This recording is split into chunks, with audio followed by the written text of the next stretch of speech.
You're listening to the Breakaway Wealth Podcast, the show that helps you build wealth faster, think outside the box, and break out of the herd. Here's your host, Jim Oliver. Welcome back, Breakaway Wealth. I'm your host, Jim Oliver, and with me today, Chris Van Dusen. Chris, welcome. Thank you very much for having me. Appreciate it, Jim. Absolutely. Chris, I'm excited to talk to you today because there's a couple of things that I love in your story and what you're doing. And one is the athletics, the business, because when I used to actually hire people, I always hired athletes. And really the reason that I found to hire athletes was you can get punched in the face and you're not going to end up in the fetal position on the couch, right? You're used to failure, used to trying and figuring it out and facing that adversity. And don't let me forget to ask you what's your favorite athlete, like what sport, because I have mine and I want to see what yours is first. But before we get into all that, Chris, introduce yourself to the audience and tell everybody a little bit about you, how you got to where you're at and what you're doing now. Absolutely. So Chris Van Dusen, a senior partner at Solyco Capital. As Jim said, past athlete, played baseball, fairly high level, played in college. Amazing experience. As you mentioned, that kind of grit, determination it takes to do anything at a high level, right? Whether or not it's athletics or business. It's amazing because athletics, when you're young, especially if you fall in love with it, you're willing to do the hard stuff, right? I think there's a great Mike Tyson quote, right? True champions do the things they hate, like they do them like they love them, right? Mm-hmm. That's what makes a champion. And that's what makes athletics or athletes at a high level perform. So I played baseball in college, graduated from the College of William & Mary with a degree in economics. More you get to know me, sitting behind a cube was not going to be what I did for a living. Started in sales and then kind of worked my way into finance, being a wholesaler, selling different products. Came out to California in 2009, about 7 years after I graduated college. And I don't want to say I reinvented myself, but the problem was the company I came out for had some hardships. So about 75 days later, I'm marooned in Newport Beach, California. Not a bad place. Not a bad place. Not a bad place at all. Ended up starting a consulting firm, transitioned that into a high intent media buying and conversion rate optimization firm. So really the data side of marketing. In 2015, there weren't a lot of agencies doing that at a high level. It's now really kind of standard practice in the industry. Ended up meeting these 5 guys who wanted to start a CBD brand. And they had just started one at the end of 2016. And to be honest, I didn't know what CBD was, but we were really good at scaling businesses. And so I joined them as their first chief marketing officer and a partner. And we scaled that business up very quickly to 120 employees. We were sold in 17 countries. We were the second largest CBD brand in the world. Wow. And we sold that. That was beginning of 17. And we sold that August of 21 to a publicly traded company. At the same time, still running my agency, I ended up merging it with my wife's. We co-founded a liquor distillery with another couple in Huntington Beach called Surf City Stillworks. Took the great playbook we had built at CB Distillery, the original CBD brand, and applied that to the liquor business. Sold that in 21 as well. For those that are listening, trying to sell 2 brands that you're also operating in 1 year is a very, very difficult thing to do. I have all the battle scars, gray hair, and bout of alopecia during the time to show for it. Wow. And then my wife and I co-founded a beauty care brand in the CBD space in 2017 as well, and sold that to our own company in 2019, meaning the other CBD brand. And then a friend of mine from college and I raised 2 funds in the cannabis space in 18 and 19 respectively, focused on what we call picks and shovels. So ERP systems, analytics firms, accessory companies, things that didn't touch the underlying commodity in cannabis. And so it was this kind of great 4-year period. Yeah. It was really where all this kind of happened from 17 to 21. And I also joined this group called Alder. And Alder's all around generational leadership, living your legacy today. There is a great book called Road to Character by David Brooks. And it talks about this simple principle. Which is more important to you, your professional CV or your eulogy CV, meaning what people say about you when you're gone? Yeah. And usually when I have this conversation, people go, well, of course, my eulogy CV, like my legacy. And you go, great. What are you doing today to live that? Yeah. And that's usually when people look back and go, oh, man, You're right. Yeah. And so I'm in this group, fantastic group. Meet this gentleman by the name of John Garcia. He is the founder and CEO, managing partner of Solyco Capital, where I am today. I joined them in January of 22. They were an investor in one of my deals. We took full cycle. And John and I just had a great friendship since 2017. And I joined as a senior partner. And now at Solyco, we look and invest in early stage companies, seed through B. We'll look to do private equity roll-ups as well. We have a wealth division. It's really a unique firm in the venture space. That's awesome. Wow. Great story and great success. Congratulations. Thank you. There's a couple things. Okay. So I've coached baseball for 15 years. So I'm going to guess your position. I'm pretty good at this, but maybe you're an outfielder, but I got you as a catcher. Ooh. So don't let my, let's just call it size today. I can't tell. That's the problem. I can't see it. I can't tell. But you just know that, honestly, I look for the, you've been around baseball probably your whole life, right? What you do is you find the toughest kid, you put him behind, you just look like the tough kid. So I would have put you behind the plate because you got to put the toughest kid behind the plate. That's number one. Yep. So I'll throw you a curveball, literally and figuratively. Okay. The old lefty. Oh, there you go. All right. Then you're not a catcher. See, I didn't catch that. I couldn't know that. Obviously, I would have known you weren't a catcher if I knew you were a lefty. Yeah. Lefty pitcher. Okay. Nice. Okay. Yeah. All right. So, and I love baseball. Makes us a little weird, as you know. Huh? Which makes us a little weird, as you know. Yeah, exactly. What's funny is when you play baseball and you're a baseball fan and you talk to people that really don't know anything about baseball, is they go, man, baseball's so boring. And you say, well, it's only boring if you don't know what's going on, right? If you can't tell by where he's releasing the ball, what pitch he's throwing or what he's trying to do, or did he make a mistake on that pitch or something, like all of that. And like that. And there's an emotion to it too, with the pitcher, right? The pitcher, if he's not getting the calls, stuff like that. They don't do what NBA players do and flop on the floor and do all that shit. They're working at it. They might get frustrated, but I love baseball. So I had to mention that. Are you a Dodgers fan being out there? I grew up in the Northeast in Connecticut. And so there's these kind of groupings of teams, if you will, right? Yeah. So I grew up a Patriots and a Red Sox fan. Yep. My childhood, I'm 43. My childhood was tough. My college and adult life has been pretty good. Yeah. Well, that's kind of the way that it works, right? Is some adversity introduces a man to himself. So when you have a tough childhood, you don't have really any fear of failure because you've been there, you've done it. And it's like, hey, I'm not afraid of that. And, I think, so let's talk about business ownership, because you've obviously, even today, you've had a few startups. And like you said, I like the way you said it, is you've taken 2 full cycle, right?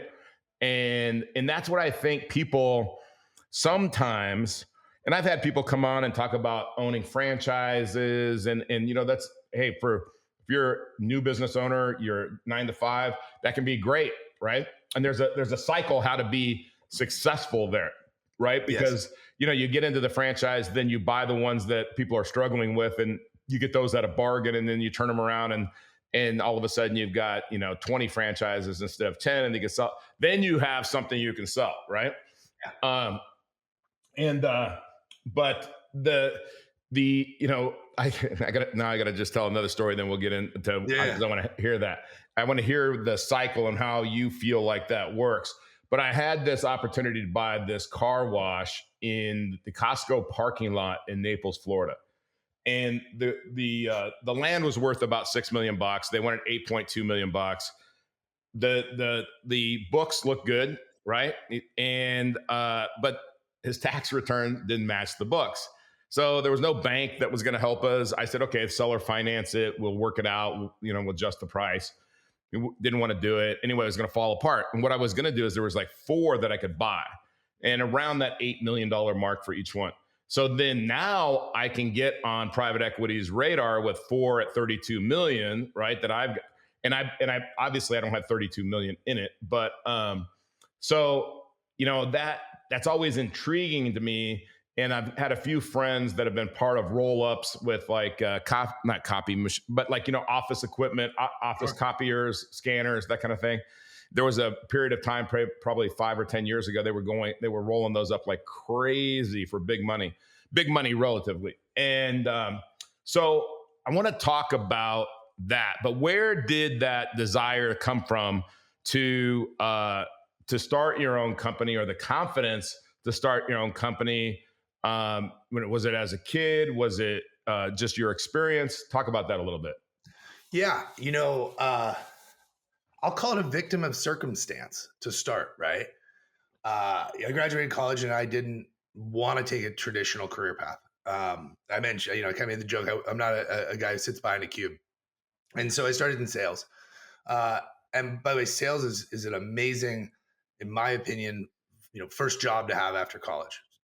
Internal, external, whatever it is, go talk to people. Something that I think is, you can read a ton of reports, is lost in the generations that have come after me. The ability to actually have a conversation, look someone in the eyes and talk. In sales, you kind of eat what you kill a lot of times, right? Mm-hmm. You make as well as you perform. And that's all well and good, but over that period post-college, that's really where I spent my time, understanding that I have elastic compensation depending on how I do. When I came to California, I expected to be in sales again, continuing that, sure, variable comp, but there was comp, mm-hmm, right? Mm-hmm. And when the company had some trouble and we all kind of found ourselves not working for that company anymore, you looked around and said, well, it's 2010 at the time, not the best job market anywhere in the country coming off the real estate crisis. And so it was either you keep looking for a job and, complain about the fact you don't have income, or you go figure out how to generate revenue, mm-hmm, generate income. And so I did that, right? I did the latter. And it started with a consulting firm, and then you start paying your bills again, and you go, oh, I guess I'll be okay. And then you start having an idea where you go, well, that'd be interesting if we did it this way, or we did something else. And you kind of go down that path and start spending time. And so, when I started my first agency, it wasn't if it could get done. It was, can I do it in time? Mm-hmm. Meaning, can I execute the vision I have for this marketing agency and be able to support my family in the time allotment that I have? What a great motivator. You want to talk about understanding that there's something bigger than just you, right? At the time, I was married. I had a 6-month-old child. My wife had her own firm. And for me, it was, I got about 8 months to see if I can make this company work. And if not, then I'll go find a job, right? That was the big agency that we made in 2015. I had been consulting for a while, but by circumstance. And, you do everything you can. You want to talk about the journey, right? When I look back, like, that was the fun part, the 14, 16-hour days, use the pitching, now I'll use the pitching analogy, right? You're not getting every call. Right. You get to the final, final meeting for a big contract and it goes to someone else, right?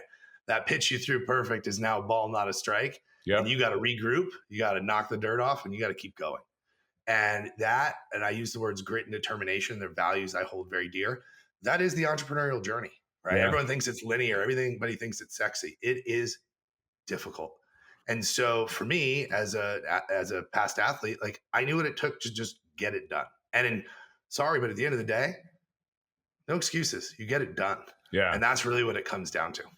It's funny that you say that, and I want to get into the athletic connection too, Chris, but it's funny, people, the difference between like being coddled by a coach, and let's take the difference on running hills, right? In football, you screw up, you get so many hills or whatever, right? If your school has that.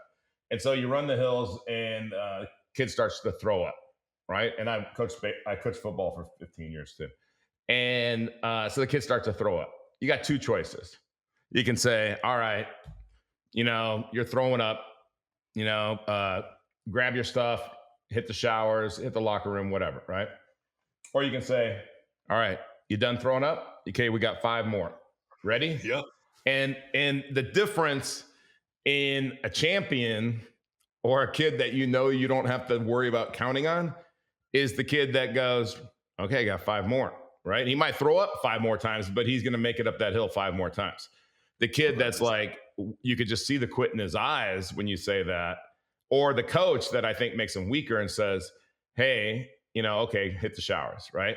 So, you use the Mike Tyson quote, so we'll use another one. Everybody's got a plan until they get hit in the face, right? True story. And so I know you've been hit in the face. I just the one company thing, etc. But what's the thing about that adversity or that failure or that once you don't have that fear of it that like creates, is it confidence? Is it experience? What creates that thing where you just go, I don't care. If I get hit in the face, I get hit in the face. I'm still going to fight back, right? So I'll, before I get into the company side, think about just what we're doing here, right?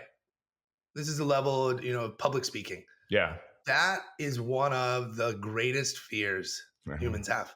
Yeah. Is getting up on stage, having something recorded with their voice and likeness. You just do it. And the more reps you have. So as an adult, I train and teach Brazilian Jiu-Jitsu. Oh, nice. And you and Costco would get along great. His whole family does jiu-jitsu. That was amazing. Yeah. Yeah. So black belt in jiu-jitsu. And, that is the art of being very comfortable being uncomfortable. Yeah. And we talk about it a lot, as you go up through the ranks, right? White up through black. A brown belt is a very skilled practitioner. Yep. They don't have enough mat time. Oh. That's what it comes down to. Okay.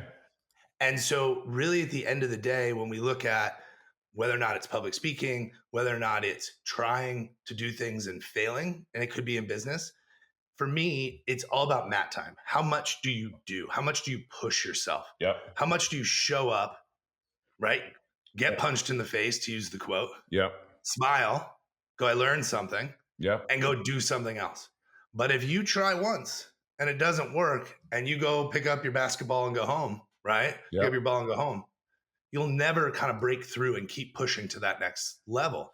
And that next level is the next successful tranche of your business, next successful KPI you hit, or, plateau that needs to be broken through. Yeah. I find it pretty simple. There are people that get done and there are people that don't make excuses why they can't. Oh, I got hit in the face. I don't want to do that again. But I love that analogy. I love the analogy for what we're really talking about is mindset, right? If you have the right mindset to where failure is okay. I mean, I always say yes is great, no is great, is okay. But what really sucks is maybe, right? Yep. Because those maybe people in your life, they will suck your time and your soul out of you. Because, just be on one side or the other, love me or hate me, but don't be in the middle. And, so I love that the athletics get you the mindset, then your experience and your ideas and your creativity get you to the, like you said, the KPIs, the blocking and the tackling, the strategic initiatives, the idea, the vision. And you can't do any of that until you have the right mindset. Because if you have that quitter's mindset that as soon as I get punched in the face, and I say that to people, is I would say when I hired people, I had a financial planning firm. We had 700 million under management. And this is way back in the day, almost 25 years ago.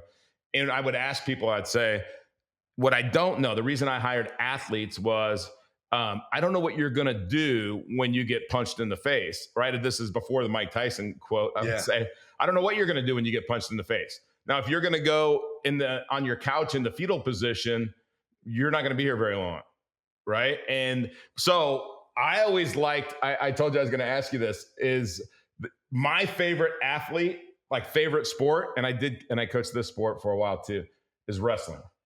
Yes. Wrestlers are just tough as nails. I was a high school wrestler. I was not great, but that's the hard.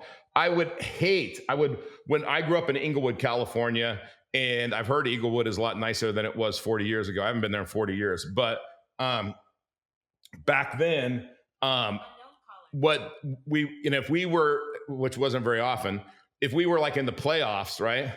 That meant that wrestling didn't start that week. And if we won a game, it meant I had another week of football practice. Give me football practice all day long over wrestling practice, right? So Oh, yeah. what's your favorite athlete? Is there a favorite sport that the athlete comes from that you like to hire? So, first of all, I was a wrestler as well. I did it for conditioning in I the was going off to say season. that, but I was afraid after my failure on the. And fell in love with it as well. Did not love all the practices, Yeah. but yeah, back to it. Um, you know, I mentioned I grew up in the Northeast, and my childhood watching football and baseball, being a Patriots and a Red Sox fan was rough. But as I got to be an adult, it was much better. Tom Brady just got inducted to the Football Hall of Fame. Mm-hmm. And apropos to this conversation, if you listen to his speech, he talked about literally life is hard. Mm-hmm. Put your kids in football, and I think more generally, put your kids in sports, because it will teach them that not everything will go their way. Because guess what? Not everything in life will go your way.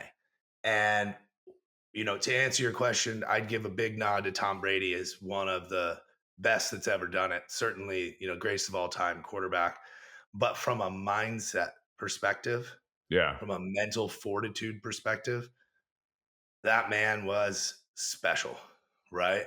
Absolutely. When the game's on the line, there was no one else you wanted to have the football driving down that field, cold as ice. Pains me to say this as a Raider fan, okay, but yeah, I can't disagree with anything you said. And what even makes me more mad is the watch collection that he has is amazing too. So It is amazing. I'm jealous of the guy in a lot of different. No, I'm not jealous of it, but he does have a nice watch collection. He does have a nice watch collection, and that blue AP that he had going into the roast, I'm like, oh, all right, one of these days. That's just a different level. That's a different level, man. Because I worry about the watches I have. I worry about somebody taking a machete to my arm, there. But if I had a $500,000 watch on, I don't know that I'd be like flashing it around. But not in LA, I can tell you that much. No, not that anybody might know what it is, but there is that. So you start this business, and there's so many people that start businesses, but they don't really have the end in mind, right? Did you start your businesses and say, I want to scale these businesses and then exit? Like, what's your exit strategy? And talk about like planning for that cycle and then preparing for it. And then what are those steps after it's finalized? Because I think sometimes people don't realize what happens afterwards too. Yeah. At the agency, I'd spent a lot of time helping other companies scale. Yeah. Right. Yeah. And so, we had done, I think, a fairly, good job helping many direct to consumer brands scale. Yep. And they never thought about selling, right? They all thought about, how do I make this into something large? Yeah. And that was always really the mindset I had as well. So when we started, really scaling the CBD brand, for the first 2 years of the business, and really, it was started end of 16, early 17 is where it started really going. And we sold at the end of 21. So this was a pretty short ride all in all. It is a short, absolutely. But for the first 2 years, I mean, it wasn't about selling. It was about, holding on, right? I mean, when you went from 8-10 people to 120 at peak in a 3-year period, you're in 17 countries, you have multiple facilities, like it was a hold on. And I will tell you, probably for the first 2 years, building a data room, thinking about having every metric you need, optimizing through the supply chain, really optimizing and putting rigor around your marketing and sales strategy, revenue, right? Yield, right, masks a lot of inefficiencies in a business. Yep. And so we were scaling, and we started putting that rigor in around year 2. And we started building, not necessarily for sale, but the things you need to really position your business for sale, right? The data room, really understanding contribution margin at its finite level, understanding and optimizing supply chain, really, putting rigor around the business. And we're really lucky we did. With products that are discretionary spend, you see great tailwinds, and we did coming off the Farm Bill in 18. And then COVID hits, and you look at this and you say, we have a product that is call it better for you product, Yeah. than the incumbents around, what it really does. But when people are sitting like a crumpled piece of laundry on their couch, not having to drive their kids to school and not having to drive to the office, they start caring a little less about certain things. And then when you look at the impact, especially initially on the capital markets, people were losing their jobs. Yep. And so spending, a couple dollars a dose versus pennies a dose for something was a very big difference. And so with that rigor, we were able to optimize the business, stay profitable, and drive efficiencies. If we had not done that heavy lifting before, I think we would have been in a lot of trouble. And you saw that across the industry. Now, this is my long way of saying, at first, if you look with the end in mind, say, I want to sell it, then start building the things in, right? Depending on what cycle you're in, I'll call it more, macro economy. Are you trying to grow from a revenue perspective to gain market share, or are you trying to build a profitable business, right? Mm-hmm. You can do one to the other. It's really hard to remain profitable and grow and steal market share from competitors and all this unless you're unbelievably capitalized. Right. But it really depends on what you're trying to do.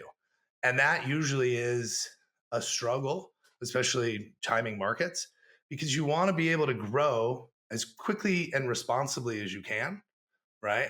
Which means some of the things that are sellable downstream, right? Like optimized customer acquisition costs won't happen right off the bat. Mm-hmm. And so there's a level of like, it's a yes and. So you need to grow, but you need to also start building the things in that you would understand. If I had to pivot from a growth to a yield model, I could do it by pulling these levers. And now I have a business that's stabilized that I can go get a multiple on for sale. And I have all the data to back it up, showing that we've done these other things. And I think that collection of experience and data is what most companies at first don't do. And that would be the biggest thing I would say that I learned was, when you set up the business, make sure you have it. And that's what we did with the liquor distillery from the beginning. We knew that was going to be a quick ride up. Yeah. And we'd be able to get a strategic to be really interested in what we had with this manufacturing facility. And so we built all that from the beginning. So if I hear you right, like, and I think I'm asking this kind of somebody sitting in the audience is, as I'm building this business and it's going up, I got to make sure that I got the right base, I got the right things in place, because a private equity firm or a venture capital firm, they're going to look at the increase, right? They're going to look at the trajectory of the company. And a lot of times, are they going to buy me because I might be a bargain right now because, maybe my revenue numbers don't look, maybe my EBITDA is going in the right direction, but it's not at some big number. But they can get my company, they can buy me now, and in 3 or 5 years, I'm going to be a lot more expensive to them. Is that, what do private equity firms and venture capitalists look for before they invest in a business like that? Yeah. And I would say, obviously, two different parts of their life cycle, right? Yeah. One is like for us in venture at Solyco, we're traditionally seed through B investors. And what that means is we're coming in right at revenue or just in revenue, meaning you've already taken away a lot of the execution risk for the product or the platform. Yeah. And you're looking to scale or to move in market or to fully launch, right, at some meaningful scale. And so that is a different thing than private equity, right? So venture, I'm looking for, you have a great idea, you have a great platform, you have a great thesis. You have gone out and tested that. You're getting great product market fit responses back, signals back, and you need capital to go scale into that market to go grab. Yep. So that's what we're going to invest in. We want to see that, right? I don't want just an idea that you had in the shower last night that you need a couple $1 million for. I want to see you put your time, energy, money into making it and delivering it out into the world. Yep. And then we're going to come behind you to support, right? Yep. Private equity is, you have a business that is cash flowing and traditionally in EBITDA at that point, right? Yeah. Meaning in profit. Yeah. Right? You have a just great for people business out there that don't know, explain EBITDA real quick. Yeah. Earnings before interest, depreciation, and amortization. It is, after it's all done and said, how much money after you pay all your bills you put in your pocket, right? You could take off the table or leave it in the business. But that means there's actual yield, there's profit, right? So, whether or not it's selling a product, and then you take out the cost of the product, you take out your office, you take out all your expenses, you take out everything, whatever's left over, even salaries, all of that, whatever's left over, that's your profit. Now, much more complicated calculation, but that's pretty much what it comes down to. What do you put in your pocket at the end of the day? Which I like the simplicity, because people that haven't been in business, they see it as simple. Like, well, what's the difference between revenue and profit? Again, I know most of the people in the audience understand that, but I don't want anybody out there to go, I don't know what the hell they were talking about. So, oh gosh, I had a question there too. Let me think about this for a second. So you got this experience by working with other companies. You saw what worked, you saw what didn't work. I did the same thing being a financial planner in the industrial area of Denver. I didn't go after the suit and tie guy. I went after the t-shirt, jeans, running a welding shop or a plastics formation company making 5 times what a doctor makes, but nobody was talking to them because nobody thinks about them, right? That was how I built my practice. But I learned how to run a business. Then you learned how to start a business, scale a business, and sell a business. And I always believe this, Chris, is it's who, not how. But you got to know a little bit of the how to find the right who. So I love that we've spent a long time talking about how you got to here, but now I want to talk about like what, am I saying it right? Solyco? Yeah, Solyco. Solyco. Okay. How Solyco, what they do for people, and like somebody in the audience that says, hey, I just got money that I want to give to somebody that knows what they're doing and not going to make a mistake, because, I know this. I know how to look at a company and tell you whether it's worth anything or not. You do too. Yeah. It's not rocket science really, but you got to have some kind of system, right? And you have to have some kind of measure depending on what your goal is. If it's, hey, this thing has $1 million of EBITDA and it's only going to be $1 million of EBITDA because of its market forever, and you want to go work that business, and you're okay with half of it going to the buying out the seller and half of it going in your pocket, and you're going to try to double it over the next 5 years or 3 years or whatever. Cool. But that's different than what you're looking for typically, right? That is 100% correct. So we would call that a great lifestyle business. Yeah. And that's not being pejorative. It's not being rude. That's a great business. Yeah. What I need is to find a business that we can get in at a fair value. And over the next 5, 7, hopefully not, but could be 10 years, we'll return a meaningful return for our investors. Yeah. We look at multiple on invested capital. Right. Meaning you hear, oh, I got 5X, 10X, 8X on that deal, right? That's the type of discussions that we're in.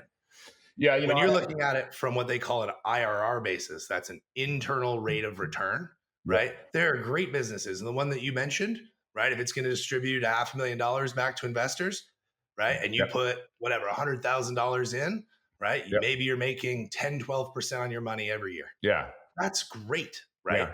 That's not the type of investments we make.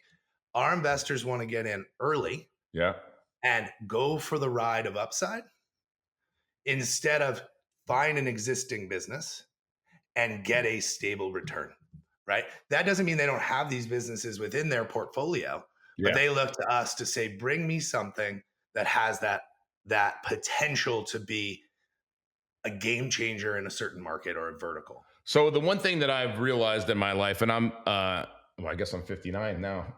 As of Sunday, I was about ready to 58. So, but is this like, even though I used to put people on Wall Street, that's not where I believe you should invest your money, like any of your money really, unless look, if the market goes down 40%, I'm going to take all my cash and I'm going in, right? And I'll write it back up 25%. I'll be happy as anything. But for the most part, people that are putting money in American funds or, something, and it's buy and hold, and you're putting your money in a 401k, and it's like all this crap where the government controls it, Wall Street controls it, and you're not in control of even what the tax rate's going to be when you get done. You would never invest something if you didn't understand the tax consequences, right? So, I love what you just said there is this isn't for all of your money. This is for part of your money. This is the money that you want to get a multiple on. The other part of your money, it might be in a franchise, or you might find, one of your kids to run a business that they're going to run for the next 20 years or something, and it's going to cash flow. I think you can go in real estate and businesses and have that portfolio, and you're going to be this is my opinion, and I'm not giving you investment advice out there, audience, is you're going to be way better off than putting your money in Wall Street and hoping that your broker, after their fee, is motivated because they're going to get paid no matter what.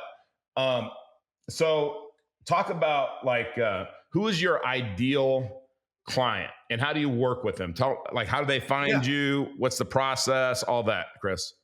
Yeah. So we're an invite only firm, and that's not to be negative. That is just to say, traditionally, I spend a lot of time on the road. I'm meeting with a lot of high net worth, ultra high net worth, and family offices, and bringing them these deals, right? Whether or not they're syndications, whether or not they're what we call portfolio SPVs. So putting 8 of these companies together into one vehicle that you can put your dollars in pro rata.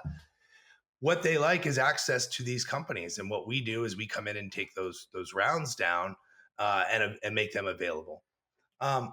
You're right. It's a small portion of their overall kind of total investable capital, because at the end of the day, these investments are illiquid, which means you make the investment and the money is sitting there working, but you won't actually see anything come back for 5 to 7 years. It's also when you look at a risk continuum, right? On the riskier side. Yeah.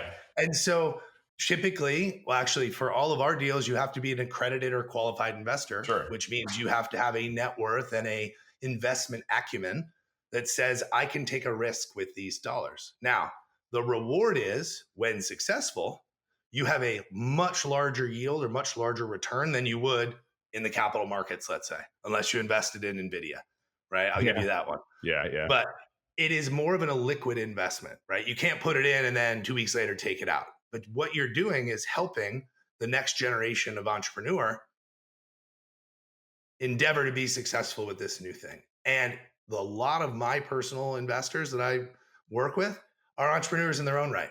Now, they may not have done Facebook or anything you've ever heard of, but you mentioned the the type of individuals you worked with when you were doing financial planning, and they were people in welding shops, people who, owned roofing companies, right? Oh, yeah. At the end of the day, they started that business, and their thesis was, I'm going to do something like this on a trade side, not build a business to business SaaS company or the next big social network or something. Yeah. Still entrepreneurs in their own right. Yeah. And they took a risk, and they may have had benefactors help them along the way, even if it wasn't traditional venture. And so as I talk with them, this is a chance for them to do the thing that they had for themselves, which was have someone help them. And as long as they certainly understand it, understand the risks, and furthermore, understand what this company's endeavoring to do, they're willing to help that next generation. Yeah. And that's important. It really is. No, I love that, because, when you started talking about your life and you started talking about, you start off and then you want stability and then you want success and then you want to have impact, that whole process is when you get to a certain point, it's really, hey, I want to have impact. I want to help somebody else do this. I mean, I have a thing where there's a guy that works at my security gate for my neighborhood. Yeah. And I keep telling him, I say, hey, I'll give him a book to read. And I give him the actual book. Go read this. And then I'll say, okay, hey, we're going to start you maybe flipping watches, right? I mean, again, I would love to take that guy from whatever he's making as a security guard to making $100,000, $150,000, $200,000 a year, if he's the right guy to do that, right? Mm-hmm. But you got to have just something where you said you eat what you kill.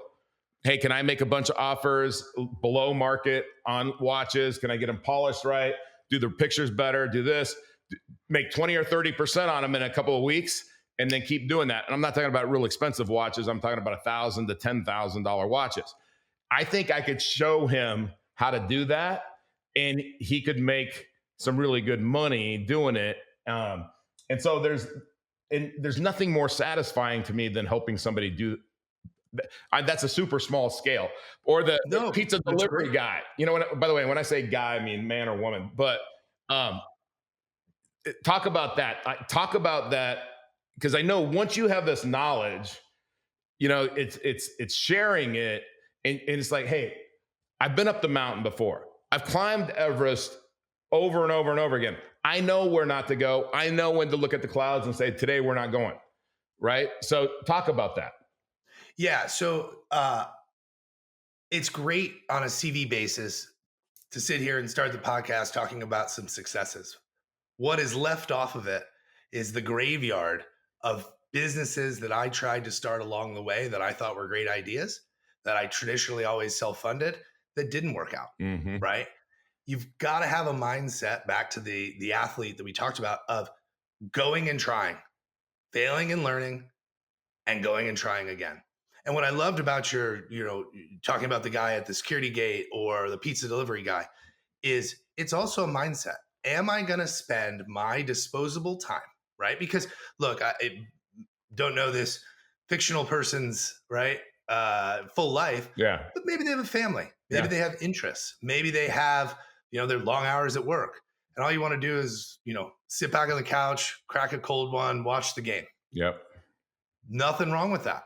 But you can't also, out of the other side of your mouth, say, I want more. Right. And I'm not going to get up and give the whole hustle mentality. That's all the only thing that's going to get you there. Right. Right. But if you have a desire to learn something new, there are plenty of creative places to drive alpha, meaning to drive, income for yourself or make money. Yeah. Flipping watch is a great idea, right? Yeah. I think at the end of the day, it comes down to, am I willing to spend the time and energy to try something and fail? Yeah. And what's the worst if you fail, right? Like, don't go too quick, right? Start small, Yeah. learn, oh, that worked, right? And just keep going. And, again, I've done it many times, got up to a point where we were generating great cash flow. It wasn't scalable any further. That's as far as it was going to go. And then you looked at how much time it took to do that versus where I could spend other time, and you shut that one down. And it's hard to say, right? Because you're looking at the cash flow coming in, but that's a lot of time and energy. And right. So it's finding the thing that you enjoy, that you're willing to do, put extra time and effort in, and try to scale during the time that you're not earning your income today to live, and making it one day be the source of income. So what I really like, and I'm going to use this watch analogy on a little bit. So like, if you're buying $1,000 watch, you're probably not sending it to an authentication person to make sure that it's real, everything else, because there's probably not a clone or replica of $1,000 watch, right? Correct. But if you were buying $100,000 gold Rolex special something Daytona, right, or a platinum Daytona, I'm not buying that thing, and I'm not wiring any money until you send it somewhere that they send me an authentication report saying this thing's real, it's in perfect condition, blah, blah, blah, blah, blah. Now I'm wiring you the money, right? And so that's kind of where you come in, is if I've made this money, you better not go make mistakes, big mistakes. It better be on that $1,000 watch if you're going to make a mistake, not on that $100,000 or $500,000 watch. That's going to hurt, right? Yeah. So I love that you have the experience and you're sharing that experience with somebody. Again, that comes back to Dan Sullivan's book, Who Not How. And, Chris, I think this could be like a 2-hour podcast, because there's a lot of stuff in there. We could really dive into the athletic part of it too. And maybe we'll have you back on and we'll focus on that. But tell people how to find you so they can, and so they got to have $1 million net worth or investable. What's the minimum that you typically want somebody to invest with your firm to be accepted or invited? Yeah, our traditional minimum is $100,000. Okay. And that's into, a specific SPV or specific company, or the portfolio SPV. And that's honestly, that's a great entry point. I find, like, when I used to, it depends on where you're at in life, right? I used to throw $100,000 at ideas, and I would tell you that I'm ahead, but I'm not batting 800. Okay. I'm probably batting like maybe 650. We're still okay. But those $100,000 things, now I kind of look at it and throw maybe, 5 times that at something, but I'm a lot more careful of what I'm throwing it at, if that makes sense. 100%. And I think you used the watch authenticator piece, right? I wouldn't say Solyco and firms like ours are authenticators, but traditionally, as a professional investor with a due diligence team and a full suite, of analysts and partners who've been operators before, we're very critical and have fiduciary responsibility to our investors to make sure this investment is sound and right, and we believe in what's going on. So what happens is, let's stay with this watch analogy because I like it. Okay, this just happened to a friend of mine I just saw in Orlando. So he had this Rolex that he's had for a long time, right? He bought it as a pre-owned Rolex. For people that don't know, you can't just walk into a Rolex dealer and buy a Rolex. So most people buy pre-owned, even if it's brand new, still pre-owned, right? And so this guy buys this watch, and there was something, he takes it in, and they said, man, if this watch is what you say it is, and it's all original, everything else, this thing's, and he bought it for like $3,500 in the 70s. So it's a nice watch, right? They're like, this thing's worth over 100 grand. And they open it. Now, he doesn't know how to open this watch. Even if he did, he wouldn't know what he was looking at. Either would I. That's why you take it to the expert, which they opened it up, and the parts inside were replacement, some of them. Oof. That watch isn't worth anything. Zero. Right? I mean, now it's yours forever. Okay. But it's the same thing that you guys do. I could try to go find that company and go, you know what? I'm going to take a flyer on this, and I might get burned because I don't know how to open the back of the watch. You do. And I encourage people to reach out if you are in those qualifications and find out more, because what life's about is saying, does this fit? Nope, that doesn't fit. Let's try that on. And by the way, that's the same way with watches too, because I would love to have a Daytona, but my wrist is like 8.5, and a Daytona looks like a toy on my wrist. So I got to get the bigger watches. I got to get the APs and stuff like that. Richard Mill. All right. Again, I think I could go on and on, but so we're going to put in the show notes how to get a hold of Chris. If you're one of those people and you want to learn more, and Chris and his team will help you figure out if this is the right thing, and find out more about the process and everything else. But absolutely. Chris, as we start to wrap up, what's the best advice along this path that you've had? What's the best advice somebody's ever given you? So it wasn't a direct piece of advice, but I hear this a lot, and I couldn't agree with it more. The more hard stuff you add to your life, the easier it gets. Yeah. Right. And there's tons of through lines. We talked about Tom Brady talking about doing hard things. Right. And I think it was maybe on Rogan where he said, just, do hard stuff. Yeah. Right? I'll leave the swearing out of it. Right. Yeah. As humans, the more successful we get, the more we seek pleasure and comfort. Yeah. Nothing wrong with that. Right. You upgrade your flight from middle row, back of the plane to first class. You go from a certain car to a Mercedes or BMW. Like, you go from the maybe IKEA furniture to restoration. Like, everything becomes about comfort. Yeah. Everything becomes about that.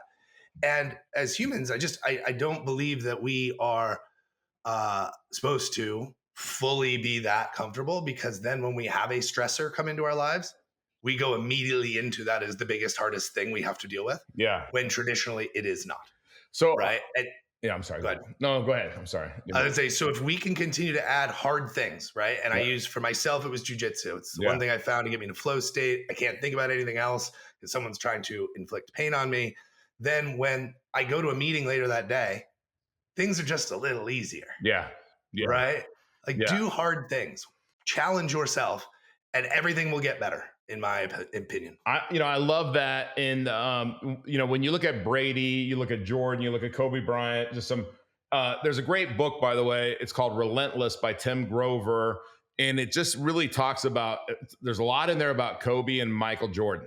And, if you ever thought that they weren't the hardest workers or on their team, I mean, their mindset and their hard work is incredible. And I know Tom Brady is the same way. In fact, as a baseball guy, Tom House, who is a pitching coach, he's been around for, I don't know, I'm going to say 30, 40 years. Tom Brady went to Tom House on how to throw a football better, right? And there's two things there. It's that blue ocean strategy. Hey, I'm going to do something nobody else is doing, right? Not try to be a better version of Joe Montana. I'm going to be blue ocean. I'm going to be different than anybody who's ever played the game, right? That's how Jordan was. That's how Kobe was. And in business, you look for those companies too. Those blue ocean companies that are doing something different than everybody else, not the red ocean of, hey, I'm trying to do it better than these guys. Agreed. And so I love that. And I also love what you said about the things in life, because Nelson Nash, a great mentor of mine, he would always say, a luxury once enjoyed becomes a necessity, right? You don't drive a Mercedes or BMW and then go back to a Buick. You know, I'm trying to, I want to make sure that not very many people have Buick, so I hope I didn't offend anybody.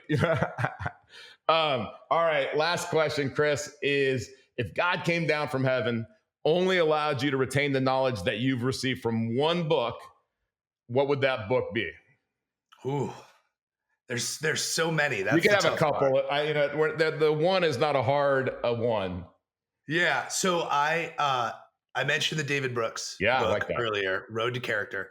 He also came on the new one called How to Know a Person, which is the art of active listening, something we also don't do very well in our culture anymore.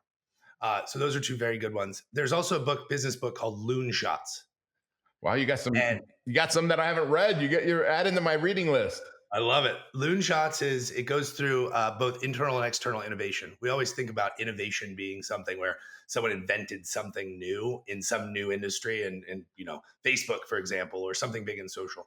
But you look at like the airlines and the big war, between the airlines, 30, 40, 50 years ago. And you look at an innovation like frequent flyer miles and things like that, and what that did to boost, I think it was American over Pan Am at the time. And you look at that going, like, that bit of innovation for the customer created an entire new kind of arms race within the industry that wasn't there before. Yeah. And so I like finding really innovative things in the seams. And when people can do that and you start seeing that, you start thinking that way, it can be transformative for business. Oh, I love that. And I love the books that you gave, because I love when people give me books that I haven't read. And it's okay. And I'm never like critical if somebody says, hey, Think and Grow Rich, or How to Win Friends and Influence People, or, whatever, Rich Dad, Poor Dad. I mean, that book is the book that, I'm asking the question honestly, like, if God came down from heaven and only allowed you to retain the knowledge from one book. So I love that you gave those three books, and we'll put those in the show notes for everybody to see. There's also a great author, Mark Manson. Okay, we'll put that in there too. He has two books, but I won't swear on your podcast, but it's The Subtle Art of Not Giving A. Yeah, I love that book. We're all a book about hope. We're all effed a book about hope. Oh, so you know what I love about that? I'll give you an example. I'll give you another athletic example, since this is that's a little bit of a theme today, which I love. But I've been struggling with my driver. I'm changing my swing in golf. I was a 2.8 index. I've ballooned up. I'm embarrassed to tell you what I am now. But it's like, I feel like I've been doing it the amateur way. And when my timing's great, then I play good. When timing sucks, I play like crap. And I'm trying to get that more pro swing with the hips and using less hands, right? And I'm so close. And so, like, one day it'll work, the next day I can't find the fairway. But I went up, and you were talking about flow state. I went up to this conference in Orlando, and we're playing the course that the father-son, or the father-kid, or pro kid, whatever that is, where Tiger Woods and his son plays in every year. Yeah. We're playing that course at the Ritz, and I go up, and they go, oh, it's a scramble. And I go, there's part of me is like, I just want to play golf. I've played that course before, but it's a great course. I want to actually play the course. So I said, okay, I'm going to keep my attitude right. We're playing a scramble. I didn't miss a fairway. I didn't miss it. I made so many putts, and here's why. I didn't care. Right? I didn't care. I was in that flow state, and Bob Rotella, who's a big golf psychologist, he's like, you got to putt like you don't care if it goes in or not. And I'll tell you what, it was a lesson for me that whenever it stops raining here in Southwest Florida, when I get back on the course in the next couple of days, then I'm just going to hit it like I don't care. Yeah. So interestingly, I took the other approach. I have the yips with my driver. It hasn't found the light of day in the last 5 rounds. Yeah. And I've shot the best 5 rounds of the year. Yeah. Now you hit a 3-iron fairly long, so that helps a little bit. Yeah. Being 6'2", 230. Yeah. Yeah. So I would not have see a 6'2", like just looking on the thing here, it does not look like, 6'2", 230, but one last thing, Costco will be really upset with me if I don't ask you about this one thing about jujitsu. So Sure. You got to understand something if you're out there listening that I didn't know, but it takes like a minimum of 10 years, Chris?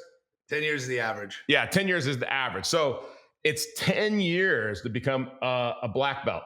So it's not like, when I was a kid, people in the 70s, they're like, I know karate because Bruce Lee was big and everything. It's like, okay, yeah, and that guy got his ass kicked because, he didn't know any karate. But jujitsu, what I like is it's not like just boom, boom, boom. Now you test, boom, boom, boom, you test. You've got to have mat time. And you said that, and I think in life and in business, you got to have mat time. And, it's not very many people just walk in and boom, look at that, I hit a home run. No, it is, it's what I love about it is there are no participation trophies. There's moves, of course. There's theory, there's mindset, there's all these things to learn, right? But being there on the mat is the biggest thing. And so there's no forms and katas, and there's no demonstration that if you show that you know how to kick and punch, let's just say, you get your next belt. It is how well do you do against people your level, people below your level, and people above your level. Yeah. And it's extremely subjective. And it is performance-based. If you do well, you move up. If you do not do well, you do not move up, right? It's pretty binary. And it's what I love about it. And so why it takes an average of 10 years, training 3, 4, sometimes 5 times a week, is because that's what it takes to get there. Mm-hmm. It's, I know people who I just, recently got promoted to black belt who've been training for 17, 18 years before they got it. Yeah. Some of it isn't because of poor performance. Some of it's because of life, right? Life does get in the way. You have kids, change jobs, move, get injured, which happens a ton. I was very fortunate and stayed healthy and trained 4 or 5 days a week on the road. I travel quite extensively. I built a studio at my house. Like I have an obsession with the sport. I was able to do it in just under 8 years. Yeah. To get a black belt, but also had the great fortune of training with some of the best people in the world. But really, at the end of the day, if you look at the body of time, the thousands of hours, I did it in a smaller period of time because of that hard work, obsession, and love. But there's no judgment if you do it in 12, 13, because that's what your life can give you.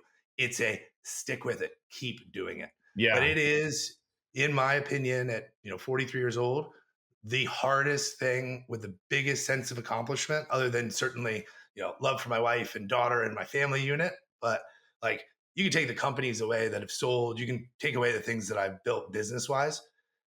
Showing up when you didn't want to, mm-hmm. and getting beat up for multiple years, mm-hmm. because that's what the first couple of years is. It's a very poor value proposition, to be honest, right? It'll change your life, but you got to go through the gauntlet for the first few years.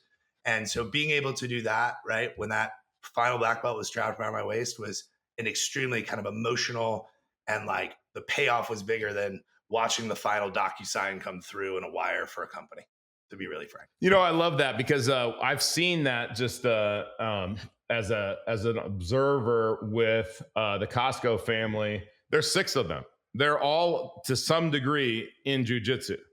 And when you have 4 kids, it's really hard for you to say, okay, yeah, I'm going to drop you off at gymnastics. I'm going to drop you off at soccer. And then I'm going to go do jujitsu. It's like, hey, we're all going to the jujitsu gym. Your class is at 6, mine's at 7, and so is at 8. We're gonna be there 3 hours, and then we'll go home. But I've seen that confidence that it's building in Meredith and Nick, and it's really cool that they're doing that. And their youngest daughter is she's the badass. Yes, she will be. And I know one of her motivations is she's got a little brother that is a full character, full on, ready to go, 2 years younger, right? So at some point in time, she knows he's going to be bigger than her, but I'm going to put my money on her. As long as she sticks with jujitsu, I still think she's going to be able to take him. 100%. So I have a 9-year-old daughter. She started at 4. Nice. And my wife went to a practice, and it was amazing because I think she might have been 5'6" at this time because she trained for a few years before she started doing competitive dance. And there was this boy a couple years older that's just, quite frankly, destroying her. She's on the bottom. She's just getting melted. Yeah. But she stayed calm, and she worked through the process and ended up sweeping him and getting on top. And my wife's sitting there just going, like, what did I just watch? I watched this little, towhead blonde girl stay calm, collected in a very uncomfortable position and work her way out of it and back on top. And like those lessons, again, for me, are what will help drive any metered level of success, right? That you want to achieve in your life by understanding how to stay calm and collected when stuff isn't going your way. I love it. I love it. Whether or not you're the timid kid or the big, loud, potentially, aggressive kid, it teaches you a lot. And, the last little thing I will say is most people walk around and don't understand what people know. And once you know what you know, you realize you have no idea what anyone else knows. And so the humility and ego get stripped away because when you're getting beat up all the time, you can't really have much of an ego any longer. And that humility goes a long way. Humility goes a long, that's a great place to end it, Chris, because humility does go a long way in everything in life, in my opinion. So we always have to stay humble regardless. And the people that I know that are billionaires, and you talked about some of the, family offices, how they invest and everything else. They invest the majority of their money in very conservative things because they can, right? But they all do what you're talking about is they all have some of their money in the type of ventures that you're talking about, but they all are humble. The people that I see at like my country club that are telling you how great they are, I always think, I've got a business partner who's worth $4 billion, and if he was here, he would not tell you that, and you wouldn't know. So that's humility, right? When you could be the guy bragging in the room, but you don't have to be. And that's it. And again, we'll end it on this, but I don't know anything about martial arts, but I do know that you show strength and weakness, and you show weakness and strength. If I'm weak at something, I'm going to tell you how great I am at it. And if I'm strong in it, I don't have to tell you how great I am at it. Right. I can be meek. I'll talk you up. If I were a black belt and somebody's a middle of the road belt, I don't even know what it'd be, a blue belt, okay, purple belt or something, I would be talking them up. Man, it takes a lot to be a purple belt. You got to be proud of yourself. I'm sure you're doing great. That's what leadership is about, is humility. So, Chris, again, I told you we were going to go about 30 minutes and you've hung in there with me for over an hour. So I really appreciate you being on the show. And audience, if you've stuck with us this far, thank you. And we're going to end this, Chris, like we always do, with the great words of Earl Nightingale. Take it away, Earl. Here's the key to success and the key to failure. We become what we think about. Now let me say that again. We become what we think about. Thanks for listening to the Breakaway Wealth Podcast. Be sure to subscribe to this show wherever you're listening so you never miss an episode. If you want to start increasing your wealth building ability right now, go to community.createtailwind.com to join our free online community and get access to free, in-depth training designed to help you build real, lasting wealth. See you next week.